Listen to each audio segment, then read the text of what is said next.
That quietening of voices must mean it's time to recommence. Hope you had a relaxing break. I want to welcome you back and I want to introduce you now to Eli Neiburger, who will present on the inverted library. Eli joined the staff of Ann Arbor District Library as a help desk assistant technician, apparently, in 1997. He's been responsible since then for the library's technology program. Since 2000, as Associate Director for IT and Production, Eli is responsible for technology planning, software development, digitisation, events, marketing and acquisition.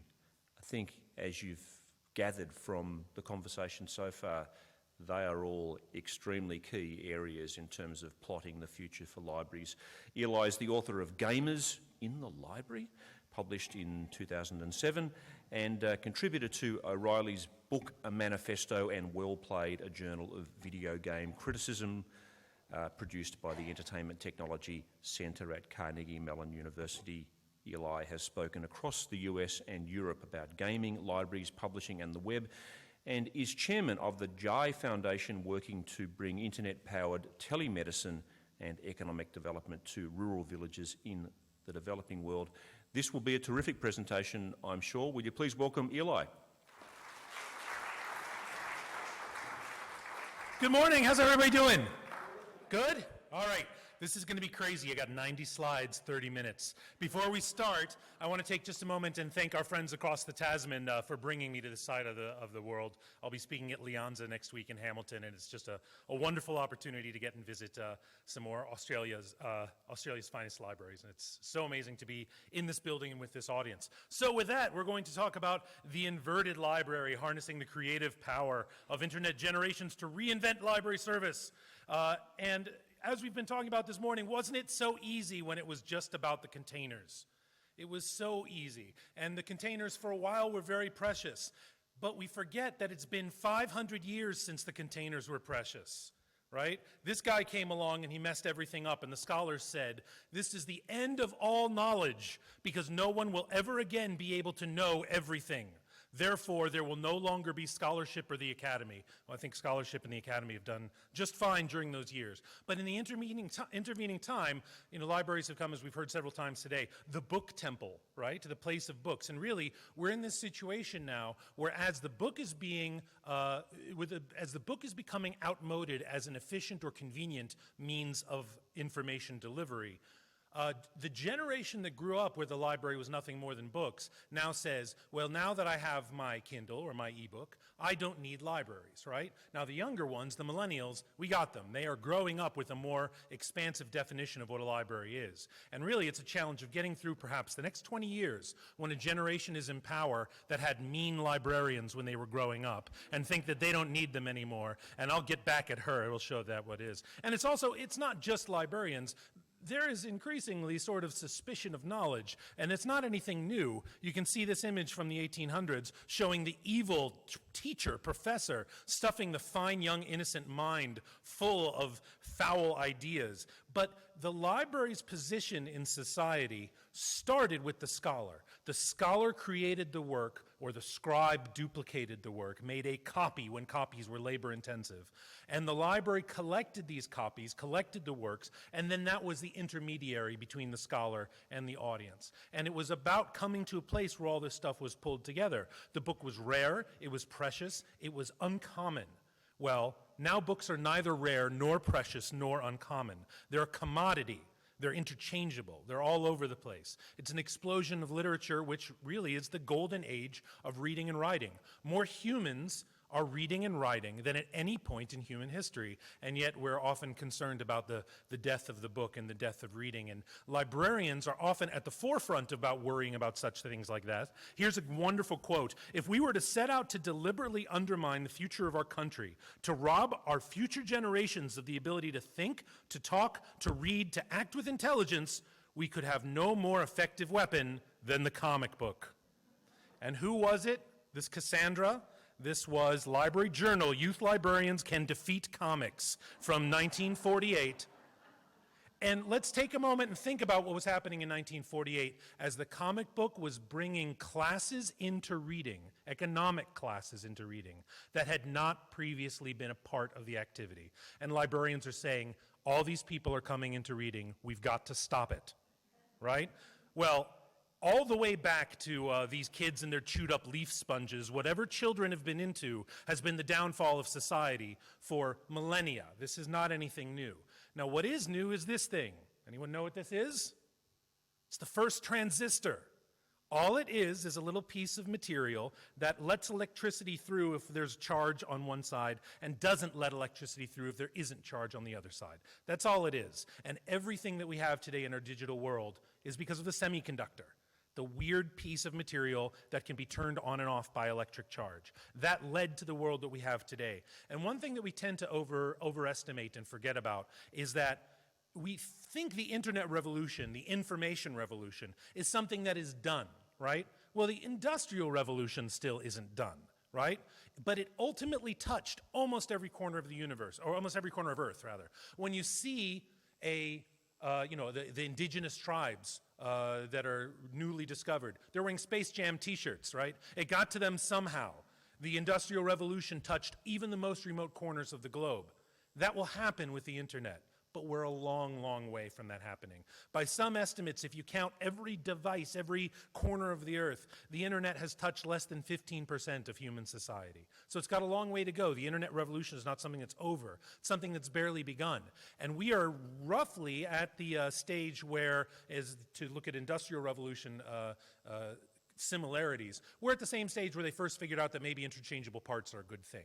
Right? We haven't gotten to the assembly line. We haven't gotten to the 40-hour work week. We haven't gotten to any of the things that happened as a result of the Industrial Revolution, like they will in the Information Revolution. Now, what we do see are what we would call batshit crazy new implementations of new technology. This was one of the first business models to attempt to use the telephone. It was called Telmusiki. And it was a subscription service to pipe music into people's homes because phonograph players were still so expensive and delicate. So you would subscribe to a music service over your telephone line. You would call up the operator, they would put a record on for you and pipe it over the line into your living room. These are the only known surviving photographs of this secret lost technology. This is what they thought the business model of the telephone was going to be, to pipe music into people's homes. Boy, were they wrong, right? And whenever you see these sorts of new technologies, you see all these amazing applications of new technologies, and half of them are crap. 99% of them are crap, right? 99% of everything is crap. Here's a great example of crap. So here's one of the first applications of the electric motor. Anyone know what this is? It's a centrifugal delivery table. That's a pregnant woman on top of it. The idea being that it would spin around and the centrifugal force would help the baby to come out. Now, no one knows if this was ever actually built, but it was patented. This is where we are right now. We have reached centrifugal labor delivery technology in the internet generation. And partially, it's because we have this big mismatch between what the technology is actually capable of and what it will mean to our society. And one of the big changes that people still haven't wrapped their heads around, especially in the publishing industry, and we've been talking about this all morning, is that there is no such thing as digital information that is not infinitely perfectly replicable forever for free. It doesn't exist. There are all kinds of technologies you can try to implement to stop this from being true. But they can't stop that from being true any more than you can change the freezing point of water. Well, I guess if you add salt or, there's a few little exceptions.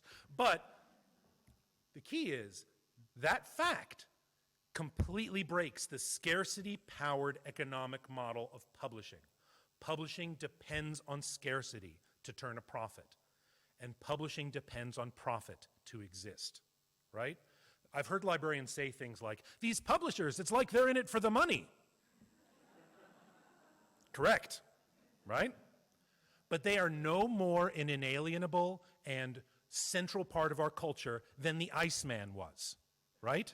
The Iceman was a critical part of public health in our societies. If the Iceman didn't come to your house, your milk spoiled and your children died, right? What did they start off at? They started as harvesting ice.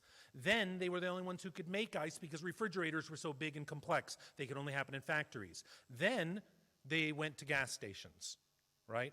The ice business evaporated almost completely. It did not have a permanent place in our society. It was a temporary gradient that they could address, the gradient between people who needed ice and people who could afford to make their own ice. And man, they made beautiful ice. Look at that. You can't get ice like that out of your home refrigerator. It's gorgeous. But it didn't matter once you could make it at home. Your quality standards, once you could make it yourself, changed the equation completely. And you saw some weird transitional projects, like this vending machine that dispenses a 25-pound block of ice for a nickel. That obviously didn't have a very long transition period. It was only valuable between the time that people had ice boxes and when they had refrigerators, right? And you also saw this, mobile technology. The refrigerator you can take with you. All right, it's in a suitcase. This is probably a trade show of some sort, right? You can see she's got like cigarettes you can pick up as your swag from the conference. So, the commodification of publishing has centrally transformed the way that libraries can do business, and the way, most importantly, that libraries can provide value to the communities that they serve.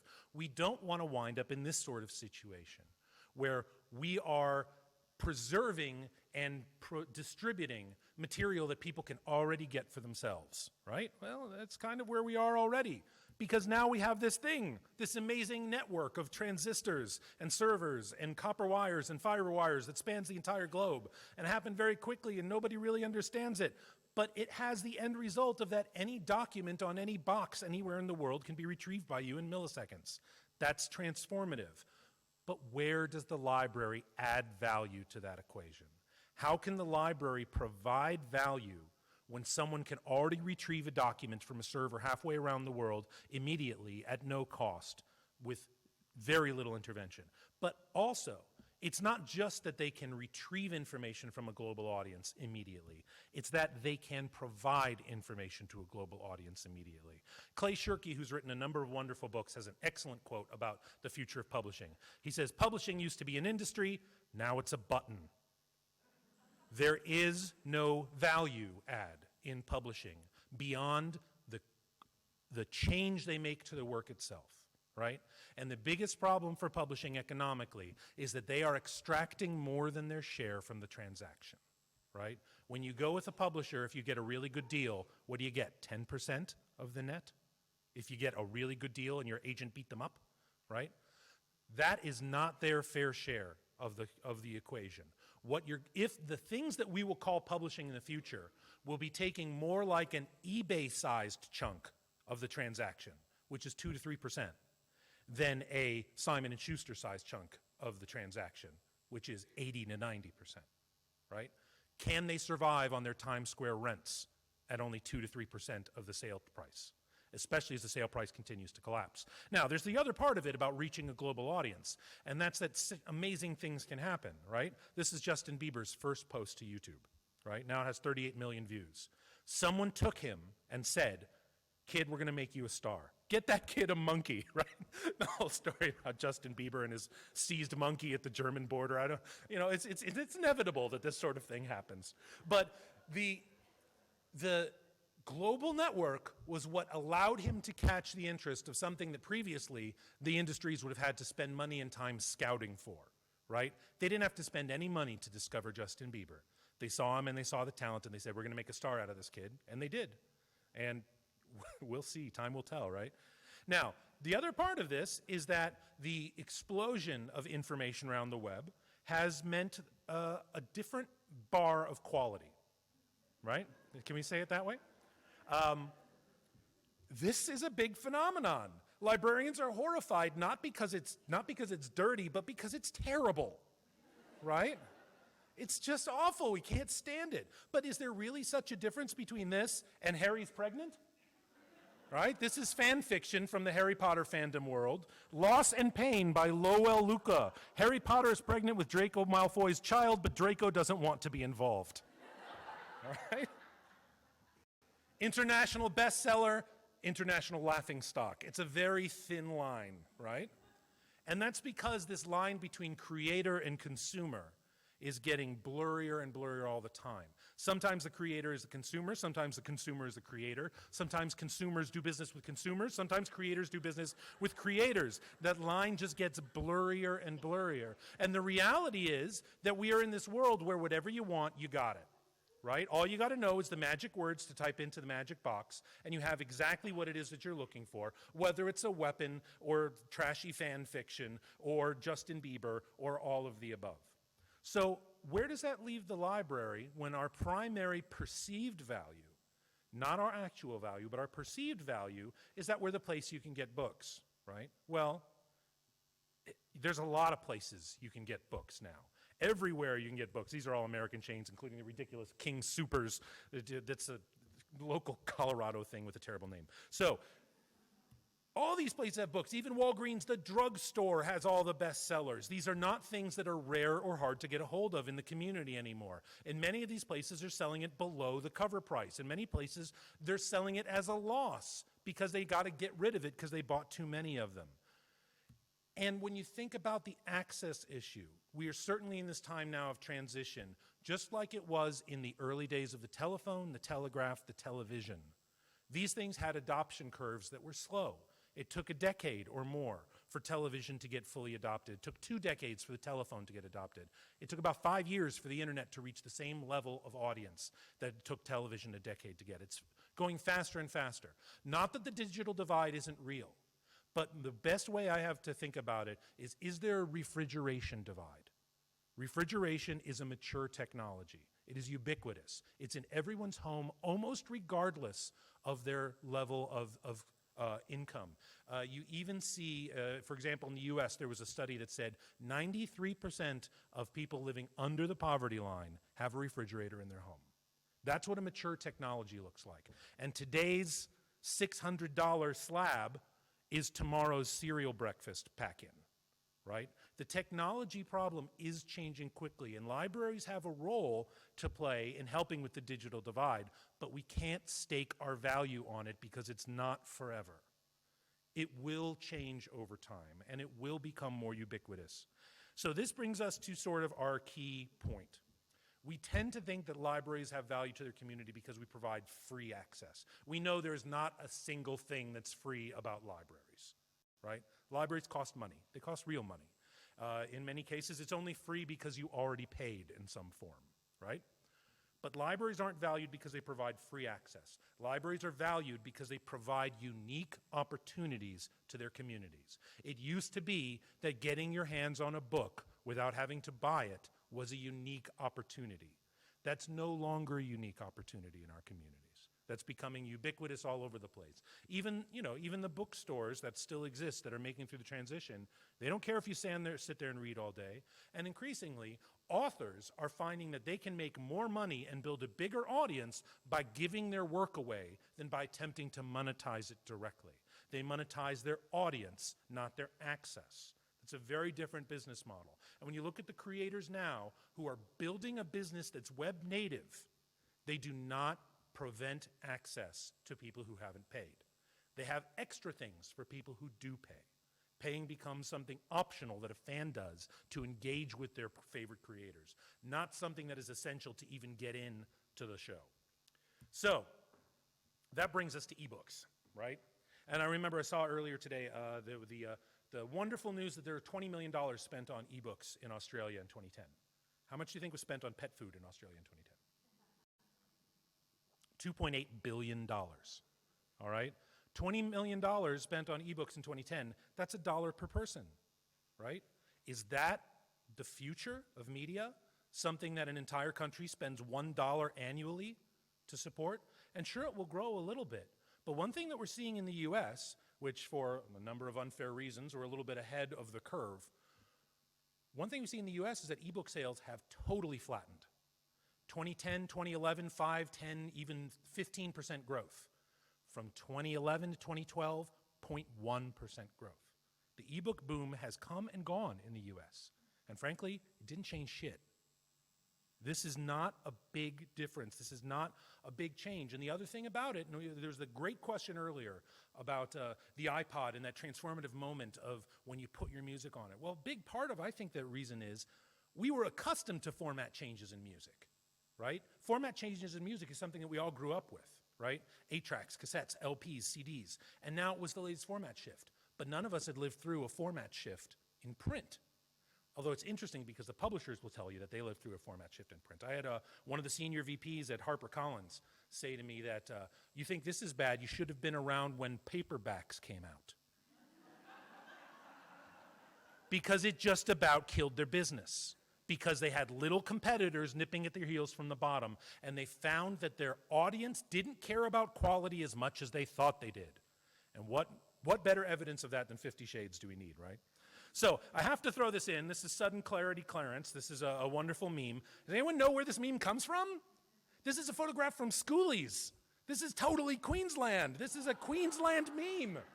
I discovered that when I was looking at this. And there's this perception, ebooks are here, they're the future, it's going to change everything. That's like saying that now that we have escalators, nobody will ever use the stairs, right? These are not replacing technologies. These are incremental technologies that have their niche, they have their place. Now, that said, we're certainly going to see a big change in the way that people consume text. But you know what? It already happened. The explosion of time spent consuming text already happened, and it all happened on the web. And the future of the book is really just the past of the web, right? Or the future of text, we should say. So, with all that in place, and with ebooks changing the way that people perceive the value of the library, even if they don't actually change the way that libraries provide value to their communities, what is a modern mission for libraries? And maybe some of you have seen what I think the modern mission for libraries should be for. So, here's my proposed mission for libraries. Libraries, we share shit. Shit you want, like genre fiction. Shit you need, like important information or forms. Shit you made, like your own works. Plus you can shit here. So there's something for everybody at the public library. Because this is really our secret weapon. The thing that we've got that nobody else has is sharing. Sharing makes economic sense. If you can buy one thing and 2 people can use it, that is an economic advantage over one person buying a thing and using it themselves. The only catch is it doesn't make any sense to share something if you live next to a bottomless pit of the thing you're trying to share. This is the world we're in with digital media. All of our consumers are swimming amongst an endless stream of digital media. It is literally passing through your heads, millions of bits right this moment. It's happening. It's all over the place. So sharing digital media doesn't necessarily make sense. The other part of it, though, is where can we get into the digital media equation? Everyone's talking about the cloud, the cloud, the cloud. Back in the day, we used to call them servers, right? Now, the thing about servers is that you probably need to know where they are if you're going to put something important on them. And anyone use LibGuides? LibGuides for especially academic libraries love LibGuides. Well, a lot of LibGuides users awoke with a start a few months ago when LibGuides all of a sudden disappeared. And LibGuides disappeared because it was hosted on Amazon Web Services, and Amazon Web Services was down that day. And LibGuides customers didn't even know that the product that they were paying real money for was actually hosted on Amazon's Web Services, and when they went down, LibGuides disappeared as well.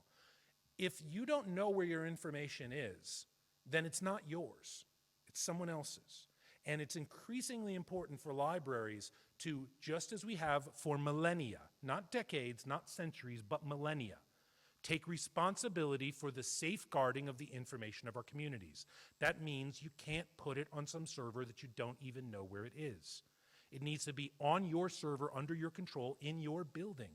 And ideally, in another of your buildings or in someone else's building, so that there's extra copies of it. Here's a great example of what happened with that. When Instagram was bought by Facebook, they changed their terms of use. And this was National Geographic bothered to read the terms of use at that time and found that they didn't like some of the things that it said. Because, of course, when you post something to Instagram, who owns it? Facebook, right? Yes, Instagram owns it, Facebook owns it. When you put your photos on Facebook, they're no longer yours. And this is something that's very important that generations will have to learn the hard way. And we call this on the web Blue Beetle's Law. If you're not paying for it, you're not the customer. You're the product being sold. All right? Except at the library, because you did pay for it. You just paid for it up front in your property tax or in your income tax or in any one of those taxes. So this is a real big opportunity for libraries to establish ourselves as the place that can be the online home of the works of our community, getting for information for the community and information of the community, and keeping it outside of the commercial space. To flip around the library, to instead of us simply buying things and then sharing them with people, for us to be as much about what our patrons give to us as it is about what we give to our patrons, right? So, got 8 minutes left, so I want to run through a couple things of what does an inverted library actually look like. So these are some things that we've been trying at my library over the past couple of years. Now, Ann Arbor is a town of 160,000 people. It's not a big community, but it's a university town, and it's very overeducated. So we have a lot of good support in our community. People love the library. They use the library like crazy. But still, we found in 2010 that we were the library with the most checkouts per capita in the U.S. We were also, Ann Arbor was number 5 on Amazon's list of people who bought the most books. So it's not mutually exclusive, as the publishers often worry it is. They have no data to back that up. But it haunts them in their dreams, right? Everything that you can get at a library is one less sale for them. And if they don't make the number of sales, they can't make their next payment on their boat. So it's an important thing to keep in perspective. So what does it actually look like? Well, it looks like this. This is the super awesome Destroyotron. Okay? This is a project made by an 8-year-old kid for our annual Lego contest that we have at the library. That is now, I think it's in its 8th year. We keep outgrowing venues in which to hold it. Now, one of the best things about this work here is that it came with a 2-page backstory that explains why the guy on the top needs the mask to hide his horribly disfigured face. Now, did we require a backstory? Did we require any written information with them at all? No way. They just need to bring a Lego contest and say that they just need to bring a Lego creation and come back and say that they're going to pick it up. That's the important part. But about half of the entries provide written backstories. And as anyone in education will tell you, that which a child chooses to do has far more worth than that which they are assigned to do, right? When they choose to engage with writing and reading in their own time, that's worth 1,000 crappy assignments. So, we have this Lego contest. We give out 77 awards in 7 age categories, going all the way up to adult. And in many cases, these kids are having their creative works recognized by the community, and the library is the place where that happens. It provides value to them by being the place that validates, evaluates, and provides accolades to their creative works. That's a value they can't get anywhere else. Because this probably wouldn't have been an award-winning project if it was a national Lego contest, right? So then we take all those images from all of our contests, our Lego contest, manga contest, our graffiti art contest, and we put those on the web permanently with the kid's name on it. They sign a document saying that this is okay, and it gives them a positive search for their name. I mean, you always worry about what is an employer going to see when they look up a prospective employee's name on Facebook, right? Well, if they see that they won the Lego contest when they were 8 years old, that reflects pretty well on them, right? And we're in it for the long haul. We're not Facebook, we're not Flickr. We're going to be here long after those things are as meaningful to society as the word Edsel is now. So, here's another good example. This is a project we have called Picture Ann Arbor, which is basically Flickr for Ann Arbor, for the people of Ann Arbor, with the difference being that it's the library behind it. We're making a commitment to keep this document online as long as we're in existence. I'm hopeful that that will be measured in centuries, not in months, the way that your average web business is. We have an opportunity to make a commitment to posterity to preserve these documents. Because we're in this time right now where we're going to see a huge hole in the scholarly record for future scholars. Right? We already see this now with books that were published in the second half of the 20th century that are under in the U.S. crappy copyright law. So they cannot be digitized, they cannot be saved, right? Those books are going to be missing. The stuff from 1923 to 2000 will just be gone in the future. The library is in an amazing situation to preserve that for the future. We also have a number of other contests. You can't really see, this is a short story contest that we've done for years. Again, this was our 10th annual award. We not only publish creative works from young people in the community. We turn it into an ebook. They get to take it, they get to put it on their devices. They are published authors, right? That's a big step in a kid's life. Another good example is podcasting, creating new content. One of the greatest values that libraries can provide to their communities is creating content for which there is no business case, creating material that would never turn a profit ever. We used to call that journalism, right? Now we're in the situation where libraries have an opportunity, because no matter what we do, we have to provide value politically. We do not ever have to make a dime on the things that we post online. That makes us different from almost the entire rest of the web. That is a unique value that we should be embracing and furthering. So for example, we produce these podcasts. This is Comics Are Great, the visual storytelling show. It's a podcast that's recorded live every other week at the downtown Ann Arbor Library. It has a wonderful local teaching artist who talks a lot about comics. He gets kids on the show, creators on the show. They talk about comics every 2 weeks. It doesn't have a big audience, but it's amazing content. And when people are starting to get into content, they can watch these shows and learn about their favorite comic artists and see when their favorite comic artists came to their town. Another good example is this is our show Tinker Hub, which is our makerspace show. We do not have a makerspace at our library. We partner with the makerspace that already exists in our community, because there's a lot of things that makerspaces need that are very challenging to do in a public library setting. For example, makerspaces really need 24-hour access. They really need places where you can leave your stuff and not have it be taken away. Those are very challenging things for a library to pull off. But by partnering with a makerspace, we're able to get all the benefits of maker-oriented programming and outreach to the community and part of the maker movement without us having to wrestle with the very thorny issues of having a successful makerspace in a library setting. We also have been recording our video game tournaments and broadcasting them almost for 10 years now. And this is something that kids really get into. We had kids who decided to go into sports broadcasting because of their experience commentating on Mario Kart matches at the library.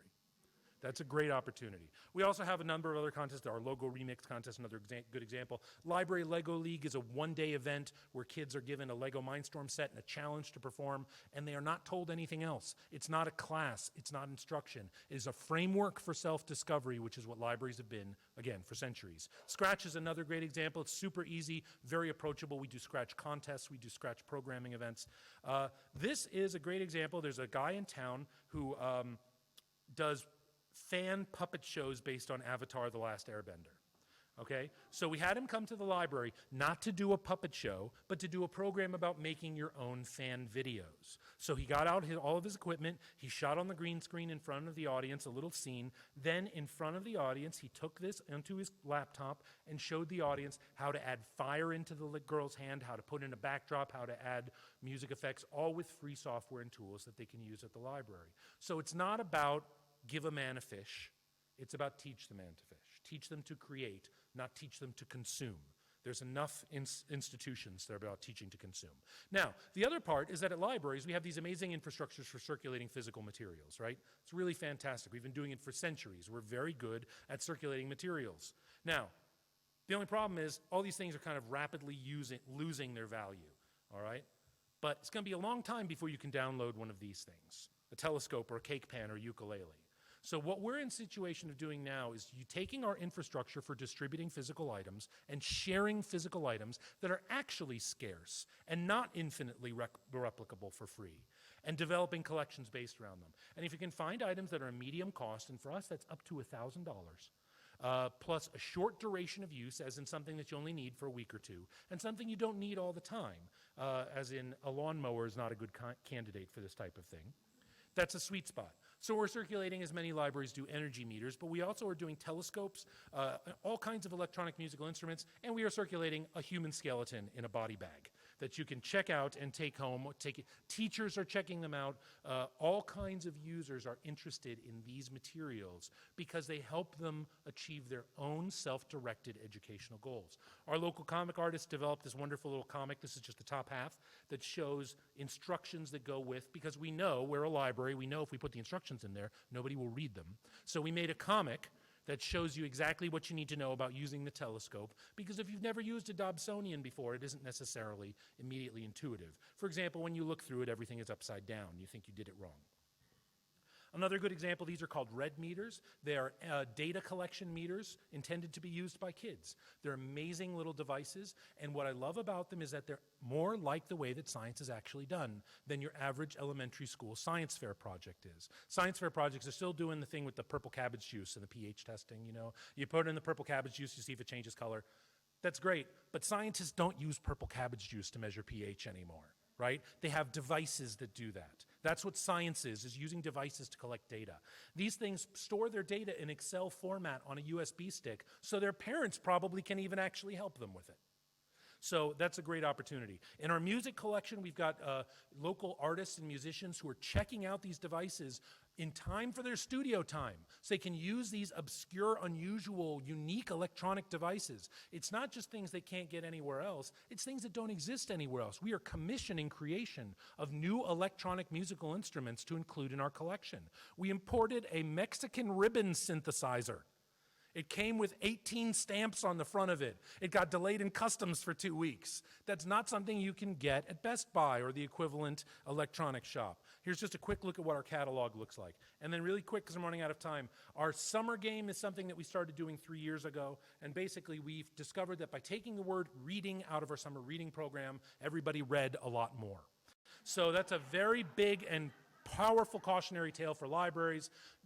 For a library to go up to a kid and say, read, read, read, read, read, read, is like going down to the river and yelling at the fish to swim already. They're soaking in a river of text all day long, and for us to be telling them to read is not very helpful. So we have all these badges, quests, discoveries. We reward them basically for developing digital citizenship skills, things they do. This is not just for kids, it's for all ages. It's been huge at our library. Every summer, kids just go crazy for this stuff. All these badges that they search for, including, like on the bottom right here, Signal Receiver number 1. We digitized a abolitionist newspaper from the 1840s. We're the only place in the world that has digitized this newspaper and has put it online. Again, using the library's resources to bring something to the web that would not have existed if it wasn't for the library's actions. So we have a badge that says, a cow was lost on May 18th of 1841. Figure out the cow's name. That's the entire clue that you get. You have to find your way through the web to this issue of the newspaper from 1841 and find the little picture of the cow that's there on the badge and discover that her name was Maisie. So, along that lines, we have this tool called Point-O-Matic Clickatron, which is a way that we make our patrons do work for no money. And it's very helpful because it gets them to help us moderate all these reviews, because kids get reviews. They get points for writing reviews or tags or items in the catalog. We now have thousands of them. Some of them are really great. Some of them are not so great.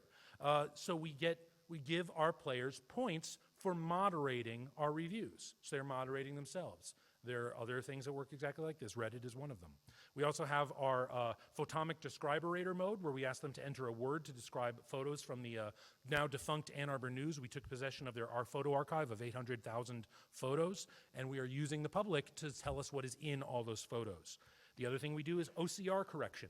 We wrote a very simple little script to present them with words from our digitized OCR and say, what word is this? And all they do is type the word in, and then we have very high quality OCR because it's all been checked by a human, in many cases 3 humans. Another great example, Minecraft server.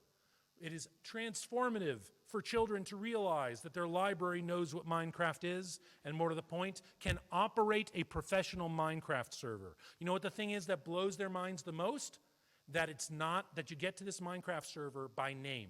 You open up Minecraft and you type minecraft.aedl.org. There are no other servers that they visit that have a name. They're all IP addresses because they don't have those tools. They're not used to the fact that their library has expertise in their world. So this is the model of Ann Arbor that we've been building on our Minecraft server. We started by loading in the Google map as a base plane, and then we've invited the community to come and build all the buildings. So this is part of the University of Michigan campus. Here's the downtown library. It was one of the first things our players built was the library. And inside the library, shark tanks and roller coasters and all kinds of wonder things like that. So, to wrap up, why library? Why do we need a library in the presence of ubiquitous digital information? Well, it's not about the ubiquitous digital information. It's about the things you can't get anywhere else. Unique experiences like meeting an author or finding a collaborator. Unique content like the history of your own community, newspapers or photographs. Unique collections like ukuleles and telescopes and energy meters and EMF meters. Unique opportunities like the chance to have your work officially recognized by your community as being excellent. unique value for our communities. Taking the social network of that already exists in our communities and positioning the library in the middle of it. Taking the library and making it not just a place where things flow from somebody's mind to the entire world, but where the entire community combines its information and shares globally. So with that, pithy closing statement time. The future of libraries will be determined by what libraries make, not what they buy. We are not going to be able to contract our way out of the 21st century. All right? Vendors are not our friends. They're here to profit from us. We need to remember that no matter how good they smell. All right? The biggest threat to libraries is not the future, but the past. We are well positioned to take advantage of the future. Our institutions have the infrastructure, the expertise, and the capability to own the future. Our enemy is what people think the library was. The 20th century library brought the world to its community. It had to. There was no other way for it to get there. The 21st century library brings its community to the world. Thank you for listening.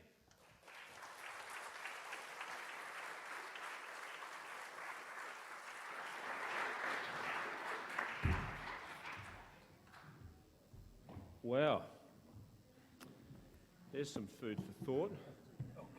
So now we come to the really the part of the morning where we get to ask questions of all of the speakers. Perhaps Eli's, provided some basis for your questions. We're going to get a list of some tweets coming a little bit later as well, I think. But let's just fire away. I mean, there's so much in there that I'm sure you'd like to comment on. Someone want to get the ball rolling about this vision of the library of the future that we've just heard? Anyone? Here's where we go.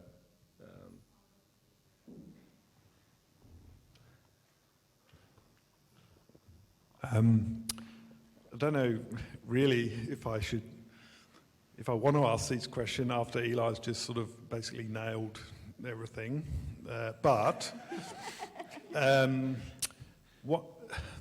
a couple of your propositions about so that the fact that commercial entities might disappear and that library should be the safe harbour for information. I heard the other day that Ford, I think, and BMW are going to be integrating Apple hardware, integrating it into their cars. That seems like it's not going to go away. And also, so I wonder, do you think what's the likelihood? And also, what about if people just don't really care that they don't own their content anymore? Which I think is a growing trend, perhaps. Yeah, well, I think ownership and access get easily confused.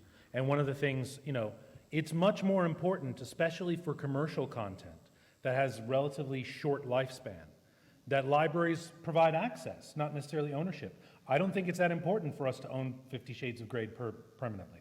Someone needs to, but I don't know that libraries need to provide that forever into the future. I think the issue is more that we've already started to see with a couple of edge services, Flickr kind of being the best one, where there was a moment where people were starting to try to abandon Flickr because Yahoo was kind of banding it around, the terms of use were changing, and people were like, if I don't have Flickr, where do I go? They know that there's value in the work, and more to the point, Facebook is showing them how bad it can be.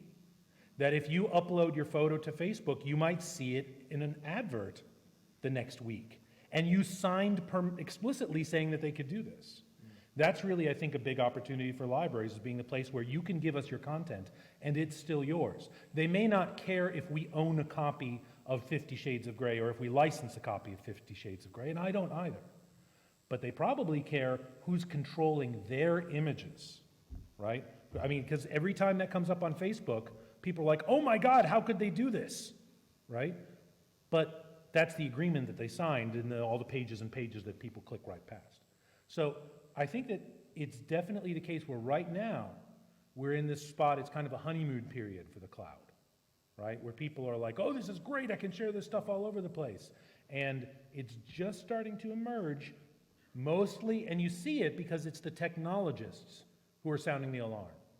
And, frankly, with what we've got going on in the US right now, there's a lot of question of whether the cloud is such a good thing for your personal information, right? Because it's becoming clear that it made it easier than ever for our government to help themselves to it, right? So I think that we really are in this situation where the tide is just starting to turn. It's an opportunity for libraries to get ahead of it and develop progressive services that says you can distribute, you can upload your photos and share them with your family, and they'll still be yours and you'll never see them on a chip bag. And I think that's a powerful opportunity. And yes, we're ahead of our population on that, but I think that's probably where we need to be right now. Does that answer your question? Somewhat. Can I just also say to Simon and Jane, feel free to jump in if you want to add anything to what Eli has said. Let's get a microphone down the front here to the boss.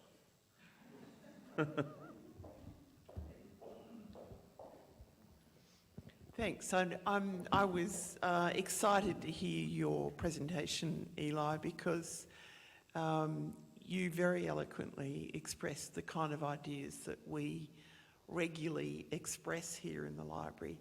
But there's, and I think you've made it clear, and I agree with you, that the place, the library, has a changing role, and I see what you're saying about, its purpose. But I wonder if you have any real thoughts about the role of librarians, because I wonder if there is a role for the guide, the navigator through this ubiquitous information. I think so, especially because librarian tends to be a very highly valued brand, in essence. People trust librarians, even if they had a mean one growing up. They generally trust the role, and they think that they are neutral and not representing other interests necessarily, which is something that's hard to find. For me, as someone who is not a librarian but employs many of them, to me, the librarian's greatest superpower is the ability to look at content and decide what's worthy and what isn't. When they get a document, a shoebox full of old photos, for them to be able to leaf through and say, oh, we've got to digitize this, or this is 80 photos of somebody's backyard, it's not historically relevant, or this is a very important backyard. Those are amazing things. Where I don't think librarians are necessarily valued is on a public service desk. Just as when you would go to the doctor, there's not a doctor sitting at the reception desk waiting for you to come in, because their time is too valuable. Their time is carefully managed. And so my staff has a number of production librarians is their title, and they work on the desk maybe 4 hours a week. And it's important for that because then they stay grounded, right? They know what's going on.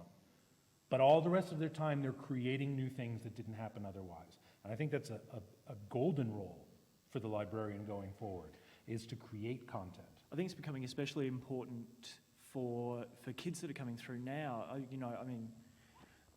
Looking at my kids, as people do, they are having to engage with much more sophisticated sets of ideas about what information is about, and that you can get wrong information, and that people can muddy information. All of this kind of thinking that I know for us, I never had to think about that until high school or even university, before you start having to critically appraise the information that you were receiving, because you were receiving it from trusted sources. And so, my kids who are like 6 and 8 are now having to evaluate, and they're having to figure out. They know that if they read something, that it's not necessarily true. And that role, I think, is becoming incredibly important to teach from an earlier and earlier stage, that these are the skills that you need in order to determine what's trustworthy and what's not. And the other thing, and Jeanette brought it back from the IFLA conference too, one of the key roles I think that libraries and librarians can play is to make known the unknown knowns. So it is challenging the established facts in inverted commas that people commonly view. So if in actual fact 93%, I think it is, of scientists know that climate change is true, but only 7% of people actually believe it, it's known, but it's unknown in the general populace because they're believing other, sort of vested interests which are coming up on their Facebook, on their, all these other sources. So one of the key roles of libraries and librarians is to bring to the fore those known unknowns. Can I just say, this has been a very exciting exploration of the future of publishing and libraries, but the reality of change is that it's accompanied by fear and scepticism. How much fear is there amongst librarians, Eli, those people who've worked? You said the greatest threat is the threat from the past rather than from the future. And if that fear does exist, how do you go about turning it around? That's a great question. I think that, I have on my staff some production librarians who are at the beginning of their career and some that are at the opposite end of their career. And some of the older ones are the ones who have come the furthest in terms of their understanding of what is valuable at the library.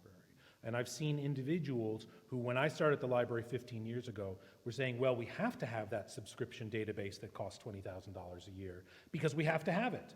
And now they're saying, get rid of it because nobody ever touches it, right? That's a big progress. That's a big change that you see. And I think that in many cases, it depends on what it is that they value and love about being in the library. And in many cases, we have library staff who really love the stuff, and they're very worried about the stuff. And they're right to be worried about the stuff. That's a challenging thing for libraries to manage. But the libraries who embrace the service and the needs, see, that really hasn't changed at all. If anything, it's more than ever because you've got more people with greater and more complex information needs because they don't need to know, the population of their state anymore. That's not a question that they need to ask the librarian. It's more like, how do I get this service that my special needs child needs? And I don't even know where to start. And that's a critical service. So I think that there's the fear tends to, if you can release them from their previous visions of what their career was and allow them to see how much more value they can create by creating new things. The best example is the librarians have realized that when they sit on the desk and they help one person with one thing, they helped that one person with one thing in that 20 minutes. And that was a great thing, it may have changed their life. But they could take those 20 minutes and scan a photograph that could help thousands of people for the next 100 years. And it's just about return on investment. And once they see that they can help more people by creating and doing the digital work of librarianship than they can in sort of the service-oriented part on the desk. A lot of the fear melts away, and they embrace their new role. Fantastic. Okay. I think that was the first hand up at the back, and then maybe a lady at the front. I deliberately did that to get you to walk all the way up the stairs. It's a long walk to the back there. Eli, I work at the State Library, and one of the things that I found most interesting is how you've seamlessly transitioned from what we call documentary heritage or cultural heritage or Queensland memory or whatever, between that and new technology and general collections or reference collections or information collections. Can you just talk a bit about how, I suppose, you've managed that in your organisation and how it just seems all one and the same? Well, I think part of it is history is anything that has already happened. So I think in some cases we tend to have a very, especially, by training, we tend to embrace scholarly definitions of history and creative works. And that was very important when it was about the shelf and what would fit on the shelf. Well, now we have an infinite shelf. You don't have to choose to get rid of a digital object because you're out of space for it. Or if you did, you made a big mistake back, during the technology planning phase. So I think a lot of it is just, and maybe it's because I'm not a librarian by training, that I don't necessarily draw those lines between scholarly and official and crowdsourced and, public. And I think that, because when we started the photo project, we said, well, it's fantastic if someone brings us in a heritage photo and something that's really precious, it's never been seen before. It's equally valuable if it's a photo of their cats they took at breakfast. And that those are both the community's history. And while you know, if you had to choose between the two of them, you know which one you'd choose, but you don't. You know, if you develop the service in the right way, they can both be part of the same corpus. And it very quickly gets, you know, you see which ones get the views and which ones that don't, and sorry, it's the cats, you know?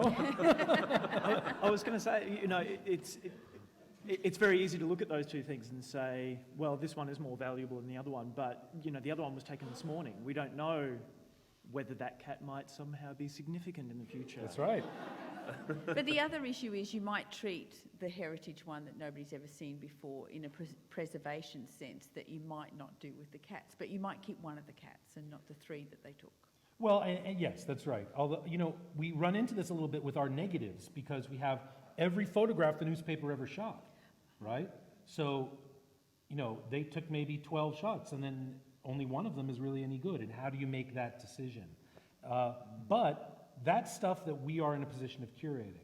And we don't necessarily want to be in that same relationship with the patrons who are saying, oh, that other picture of the cats isn't good enough for you? You know, that's not the relationship that we want to get into with them.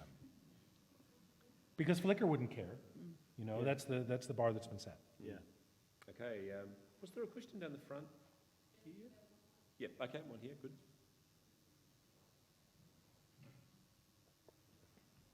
My question was partly answered, I think, by what the responses to Jeanette's question, but I would see, as a consumer, that I'd hope libraries would be reservoirs of expertise in areas that ordinary people just, you know, can't comprehend or have the knowledge of. And so I would see or hope that they might continue to be a portal, if you like, where people go to efficiently use their time in finding out about the arts and literary areas. Is that something that you would think is part? Oh, absolutely. I mean, I think that the notion of subject specialists and bringing them all together in one place, I mean, that's what makes a library have value, is like you said, the expertise across a large number of areas, and people don't have to go digging. And it's really just kind of a matter of, can you get the library as front of mind as Google? You know, because people will just type in their 3 words, and in many cases they're totally the wrong 3 words for whatever it is that they're looking for. And for us, the big thing has been making relationships with other websites to get enough inbound links to our content that our page rank is really high. So that when people are searching for things that we have in our collection, we're on the front page. And, you know, they call it SEO, of course, and, you know, if someone says the word SEO, you burn them at the stake because they don't... Run. Yeah, run. If anyone says you need to spend money on SEO, run away. They're missing the NAK and the IL. You'll figure that one out later. Anyway, but having that position, it's really, that is the credibility now, right? Is if you're on the front page of Google, you know what you're talking about, right? The only fact is that the library can actually be true and not just something that people linked to a lot. Does that answer your question? Yep, great. Yes, great. By the way, if we don't get... I've just checked out the Twitter feed under yLibrary, and it's mostly a series of comments. So rather than me just reading out a series of comments, which would be really boring, just type into your Twitter search yLibrary, the hashtag, and maybe when you're getting the bus back to work, or just scroll down, there's a whole lot of interesting observations. So check it out. Or and post your own tweet later if you feel like it. I couldn't help but think as you were going through, you know, sending out these unique physical items to your community, and in the same hand, really working with the community to create knowledge and bringing in people from the community to put on little workshops and demonstrations. If you could also partner with experts in the community to sort of loan them out, where not necessarily even, you know, bring them in to give a workshop, but say, hey, we have a list of people who are willing to give you their expertise and their time if we can help you connect with them. Yeah, the Human Library Project, there's a number of libraries that are doing that kind of thing, and we've been thinking about it as well. I think it's, you know, for the library to be the place where we access all the expertise in the community, not just the expertise in the institution, is a very powerful thing. And for that to be a community-facing thing as opposed to like a university or something where... Right. Yeah. We Although I must admit, I was particularly worried about the people who are checking out a body bag from the library. skeleton. I've really got to worry about those people. But I actually think that's a real value of sharing what, sort of is, I only need for a short Right. time, I mean, because how many that's the whole skeletons do point you of the really need? loan. Yeah. That is the whole point of the loan. And you only need it for a short time. Oh, well, theoretically, you only need it for a short time. Body But- bag you might need for a bit longer. Yeah. Yeah, younger people are much more relaxed about that idea of not owning too, aren't they? Just like music collections are it's the classic generational shift. When I was a teenager, you built up this collection, but my kids are just not interested in having ownership. They're quite happy just to dip in and out. We've done a lot of, so I'm from here, we've done a lot of investing in putting copies of some of our digital content, particularly photographs, in places like the Commons on Flickr and our content in Wikipedia, all sorts of places like that. Although we do obviously keep our preservation stuff stays here. Partly it's because I think the library is not the first place that people are going to look for that sort of content, and we get at least 10 times the amount of use of our collections in those external places. So I feel like we're not at the tipping point where the first place a person goes to look is where we have our things. So I'd hate for sort of people to sort of think, oh, Flickr bad, Wikipedia bad, because we shouldn't put any content there because it's not going to live forever. Because we also get much higher levels of engagement we can ask a question on Flickr and we can have people spend hours researching the answer for us because it's related to the picture that we have. So I think there's a really high level of value for getting a return on investment by putting content in places where people already are. And there's also the same high level of value in trying to make the library one of those places. I guess it's a comment as well as a... Yeah, Well, and your you thoughts. hit on, I think, what's the big distinction there, which is Flickr and YouTube and Wikipedia are excellent places for outreach, and it's not a storage solution, right? Like you said, and you guys are already there where it's outstanding for outreach. It's like if you had a really popular restaurant in your neighborhood, it'd be a great place to go and promote the library, but it doesn't mean you want to set up a branch there. Hi, Eli. In terms of your activities like the Lego competition and the puppet movies, from your perspective, what's the best way to demonstrate the money and the staff time that you put into that? So how do you describe the value of those, the things that you're making and the experiences that you're creating? What's the ROI 2-minute spiel? It's a good question, and it's something that I think haunts a lot of libraries, is how do you really articulate the return on investment? Because in some cases, if you really said how much it costs to produce those events, people would be horrified, So it's kind of a balancing act. I think that we've started producing our stats to our board. One thing that's, our library is an independent taxing authority. We have our own tax and a publicly elected board, so we're not a part of any other city government. So it's just about our own board feeling that these are worthwhile things. And frankly, that measurement really comes down to the butts in the seats and how much they're hearing about it from people in the community. So it's really very soft measurement. And, that's part of the challenge, is it's very hard to calculate a library's ROI without making some very big assumptions that don't necessarily hold up under the scrutiny of an attack. You know what I mean? They could say, well, you're spending you spend so much per Lego brick. And it's like, well, yes, that may be true, but we're going to use those Lego bricks over the next 10 years. Libraries make upfront investments and return the value over years and years. And that's something that kind of the base ROI calculations have a very hard time accounting for. So we don't really have a very good answer to your question, other than saying, for example, we had 9,000 people come to library events last month. And that in and of itself is a pretty strong value. That soft measure of ROI, I think having institutions and spaces where that is the measure of success is incredibly important. I get the sense that that's one of the reasons that you can be so innovative and try things out, things that aren't necessarily going to work. Right.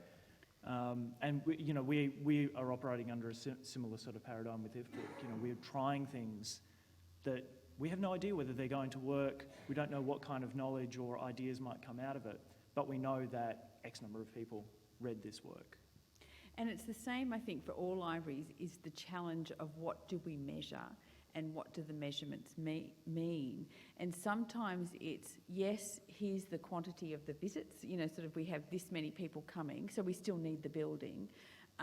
But sometimes it's about, to make it real, is to also tell the story. So it's to tell the story of the winner who wrote a 2-page backstory about his character. So it's the story that actually portrays the value, and I think libraries don't tell enough of the story. So, we can demonstrate the impact by having a really well-articulated story about what was the one participant's, sort of particular experience through that project. But, hey, we got 9,000.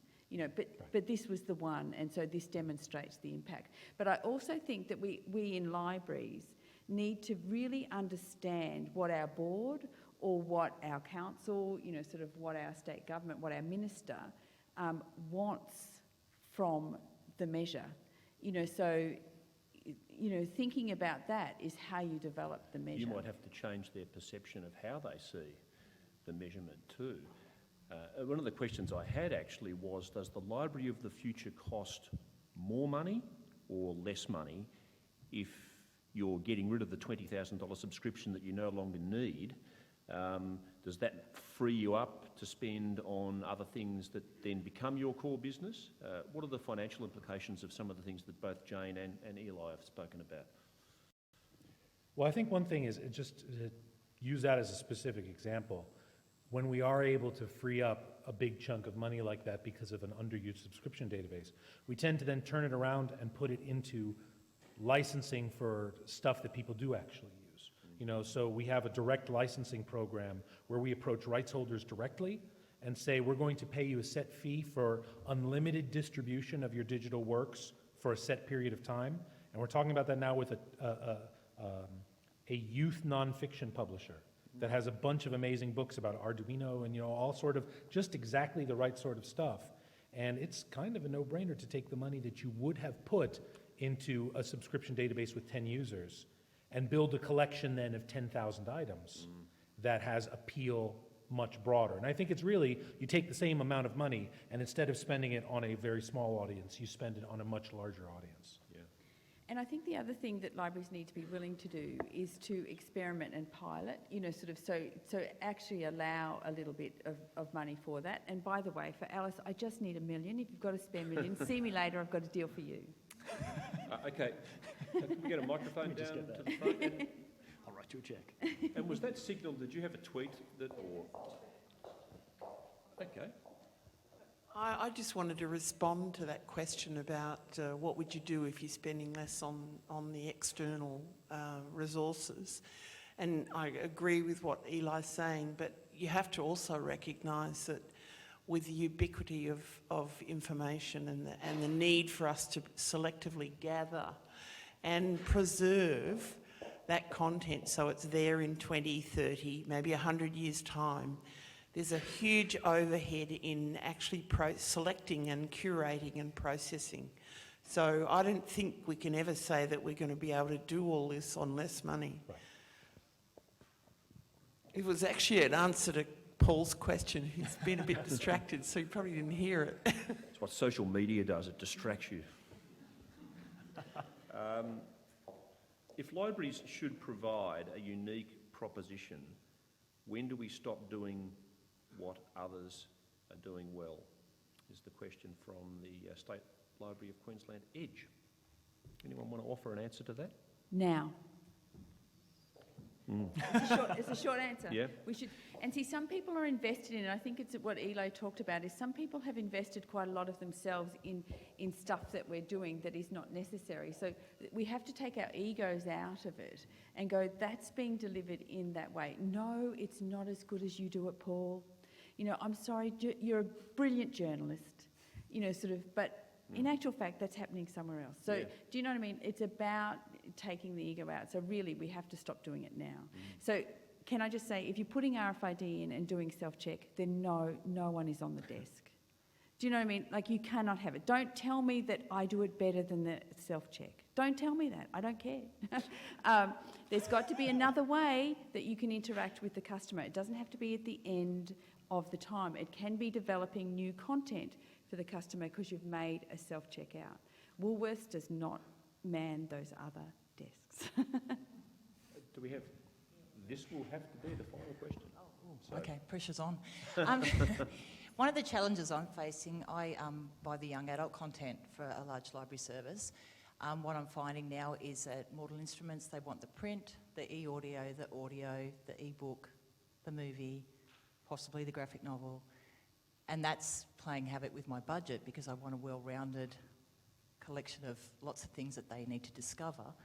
So I think that's one of the big challenges we're going to keep facing for the next 10 years, or until somebody wins with a format, or this could be our life from now on. So do you have any tips or tricks on how do we get through this, or what do you do? Or Well, I think that last question from the Edge and Jane's response is really if you're not adding unique value, then it probably isn't important to the library collection. And frankly, from a public library standpoint, we don't add a lot of value for the hot stuff. It is harder to get an ebook from us than it is anywhere else, right? And the publishers will make damn sure that it stays that way, right? So you move away from that. One thing is just, in many cases, libraries were obsessed about how long people had to wait for things. Is that really important? You know what I mean? Because if they're waiting 10 minutes, they're waiting longer than it would have otherwise, right? So if they're willing to wait 10 minutes, can't they wait 3 weeks? So in many cases, it's about deciding where to spend the money and how to spend the money. And frankly, that's what librarians do best, is saying this is where the value is and this is where it isn't. And this graphic novel you can't get anywhere else, and this is on Netflix for free, and it's not that important that, or nearly free, and it's not that important that we have it. So I think that it is collection development. It's what librarians do best. So I don't think that that's fundamentally changing. It's just, I think the goalposts that have moved are we've got to have the hot stuff. I don't know that it's that important to have the hot stuff, I think it's more important to do the hot stuff and to help others do the hot stuff. Because they can't afford the software at home. It's not always clear where that added value lies, though. So there's a certain amount of freedom and creativity in identifying where you can bring more value to it. I'm thinking of the example of using Flickr or Wikipedia Commons might be great as an outreach solution, which means you don't have to build a good search function because it's already there. But if those services, if you can do a better search than those services, then that's the added value. You're not just recreating it for the sake of it. You're identifying what can we do that's better or unique or services our community better, I guess. Okay, I'm going to step in there. We could talk all afternoon. This has been such a stimulating and fascinating and really terrifically interesting discussion. Would you please thank our three great speakers today, Eli, Simon and Jane. Keep the conversation going on Twitter, the hashtag and the Twitter handle, so talk amongst yourselves. It's really, to me, actually reinvigorated my idea and definition of what a library is and could be. So I've had a great time just sitting back listening to such creative thoughts about and imaginings of the new library. So thanks very much, and thanks very much for coming. I don't know whether anyone wants to formally wind up the discussion, but look, thanks a lot for coming today, and I hope you can take plenty of ideas away with you to your respective workplaces and push this forward. Thanks very much. Thank you, Paul. Yeah. Thanks, Paul.